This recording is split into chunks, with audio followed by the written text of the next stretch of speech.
ان کی مثال اس شخص کی سی ہے جس نے شب تاریک میں آگ جلائی، جب آگ نے اس کے ارد گرد کی چیزیں روشن کی تو اللہ نے ان لوگوں کی روشنی زائل کر دی اور ان کو اندھیروں میں چھوڑ دیا کہ کچھ نہیں دیکھتے۔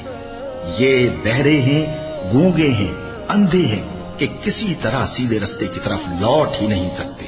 یا ان کی مثال میں کسی ہے کہ آسمان سے برس رہا ہو اور اس میں اندھیرے پر اندھیرا چھا رہا ہو اور بادل گرج رہا ہو اور بجلی کوند رہی ہو تو یہ کڑک سے ڈر کر موت کے خوف سے کانوں میں انگلیاں دے لے۔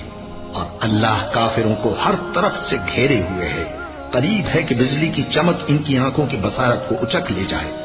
جب بجلی چمکتی اور ان پر روشنی ڈالتی ہے تو اس میں چل پڑتے ہیں، اور جب اندھیرا ہو جاتا ہے تو کھڑے کے کھڑے رہ جاتے ہیں۔ اور اگر اللہ چاہتا تو ان کے کانوں کی سنوائی اور آنکھوں کی بینائی دونوں کو زائل کر دیتا۔ بلا شبہ اللہ ہر چیز پر قادر ہے۔